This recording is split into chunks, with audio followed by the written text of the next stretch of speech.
ओम नमो भगवते वासुदेवाय। दोस्तों, खुश रहें, मस्त रहें, अपने चारों तरफ स्वच्छता बनाए रखें। आज मैं आप लोगों के लिए एक ऐसा इंटरेस्टिंग टॉपिक लेके आई हूँ।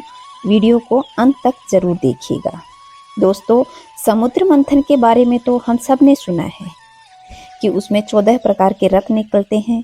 लेकिन ये समुद्र मंथन क्यों किया गया, क्यों इस समुद्र मंथन की जरूरत पड़ी? तो आइए जानते हैं कि आज हम समुद्र मंथन को जानते हैं और साथ में ही हम जानेंगे कि जिस तरीके से समुद्र को मंथन करके 14 प्रकार के रत्न निकाले गए, उसी प्रकार हम हमारे मन का मंथन करके हम हमारे मन से 14 प्रकार के रत्न कैसे प्राप्त कर सकते हैं।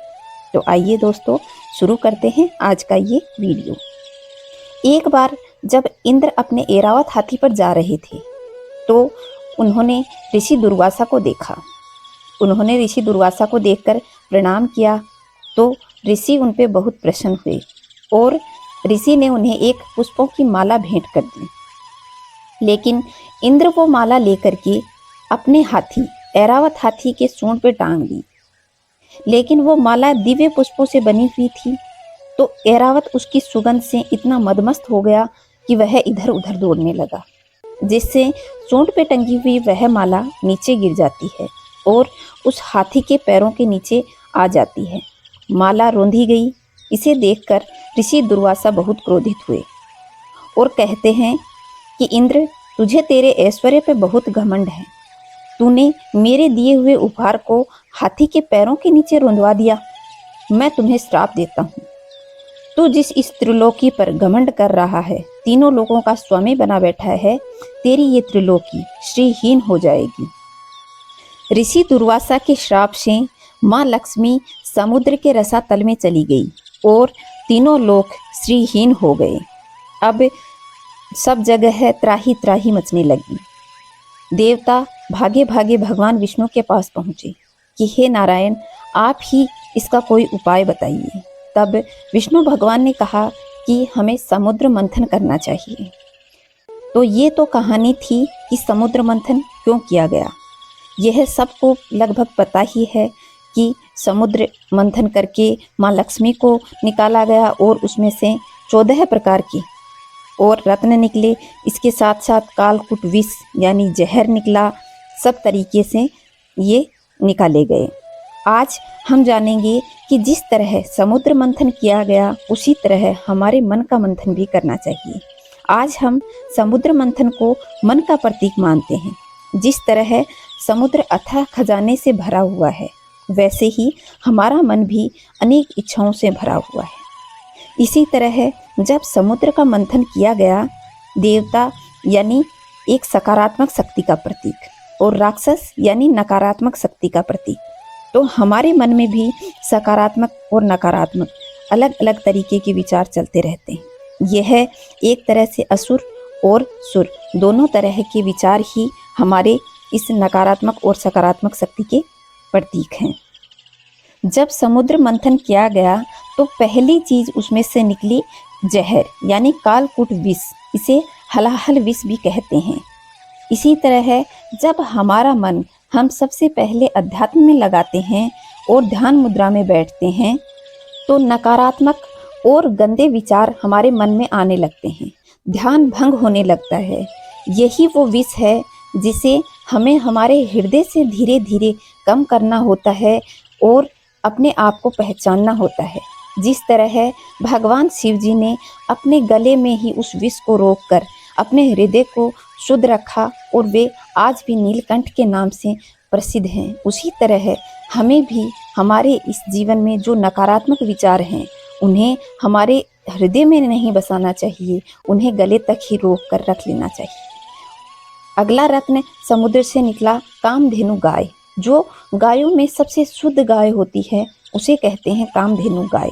इसी तरह जब हम हमारे हृदय से जहर रूपी नकारात्मकता निकाल देते हैं तो हमारा हृदय भी कामधेनु की तरह शुद्ध हो जाता है। तो हमें अपने हृदय को शुद्ध करने के लिए कामधेनु की तरह पवित्र और शुद्ध करना होगा। समुद्र मंथन में तीसरा रत्न निकला अश्वशरय्या घोड़ा।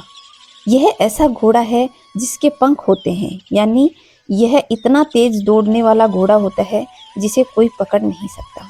तो यह हमारे मन की चंचलता का प्रतीक है।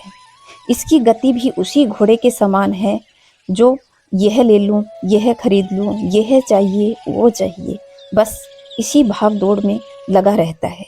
तो हमें इस अश्व सरैया घोड़ा की थोड़ी लगाम कसनी चाहिए, यानी हमारे मन पर हमें काबू करना चाहिए।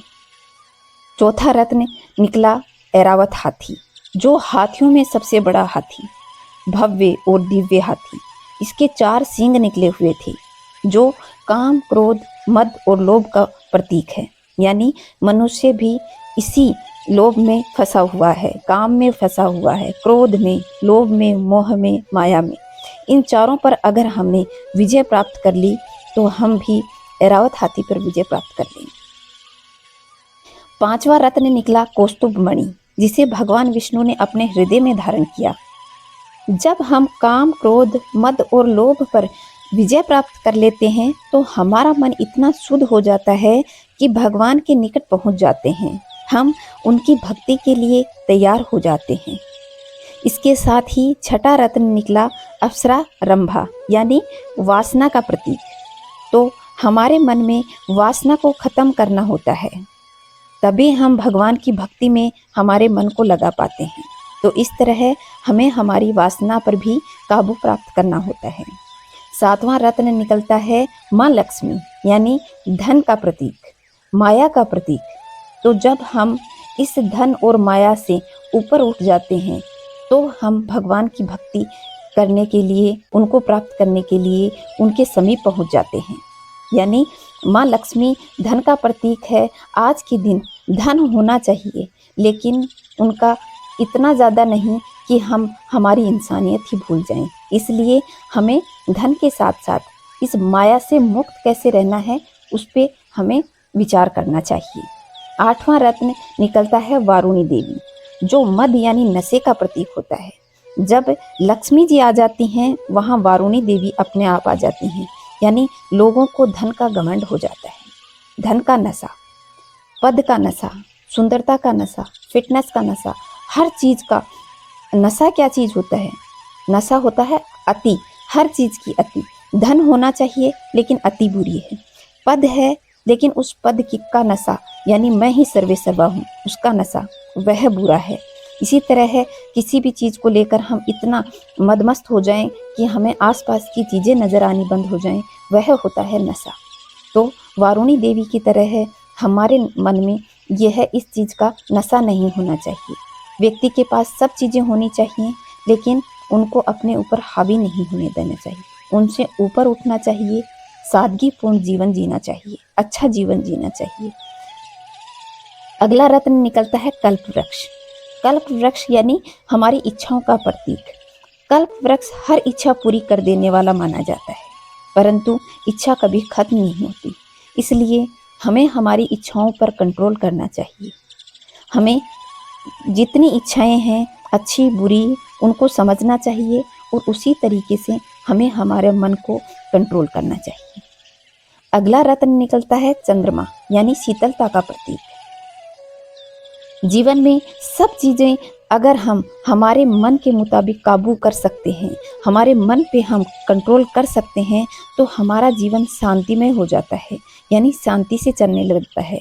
तो हम चंद्रमा के प्रतीक के रूप में हम शीतलता अनुभव करने लगते हैं हमारे जीवन में।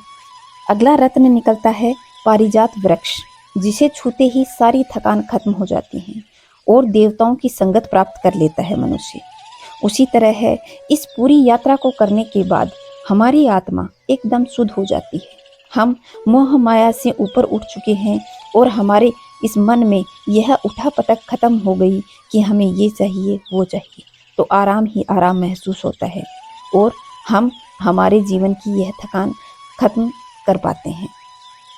अगला रत्न निकलता है 5 जन्य शंख, जो विजय का प्रतीक होता है। इसे भगवान कृष्ण ने महाभारत युद्ध में भी विजय के बाद बजाया था। यानी जब हम हमारे जीवन की यात्रा, यानी इस मोह माया से ऊपर उठकर हमारे जीवन में विजय प्राप्त कर लेते हैं, तो हम 5 जन्य शंख को प्राप्त कर लेते हैं। अगला रत्न निकलता है धन्वंतरी जी, जो देवताओं के डॉक्टर हैं। यानी अब हम शारीरिक और मानसिक रूप से स्वस्थ हो चुके हैं। हमारी आत्मा इतनी शुद्ध और सात्विक हो गई है कि इसमें कोई बीमारी नहीं है, ना मद की, ना मोह की, ना माया की, किसी तरह की कोई बीमारी नहीं। यानी हम पूर्ण रूप से स्वस्थ, मानसिक और शारीरिक रूप से स्वस्थ। जब हम योग करते हैं तो हमारा शरीर स्वस्थ होता है, हमारा मन स्वस्थ होता है और हम धन्वंतरी को प्राप्त कर लेते हैं। अब अंतिम और 14वां रत्न निकलता है अमृत, यानी उस परमात्मा रूपी अमृत का पान कर लेते हैं। अब हम इस तरह से तैयार हो जाते हैं कि हम परमात्मा को सहज भाव से प्राप्त कर लेते हैं। तो दोस्तों, यह था मेरा एक छोटा सा प्रयास। उस समय देवताओं को भी अपने घमंड के कारण माँ लक्ष्मी को खोना पड़ा और समुद्र को मंथन करने के बाद ही उन्हें वह प्राप्त हुआ। तो हमें भी हमारे मन का मंथन अवश्य करना चाहिए। अगर वीडियो अच्छा लगा हो तो शेयर ज़्यादा से ज़्यादा कीजिए, ताकि लोग उस समुद्र मंथन को कनेक्ट करके अपने मन का मंथन अवश्य कर सकें। और कमेंट में जय श्री नारायण अवश्य लिखिएगा। जय श्री नारायण दोस्तों।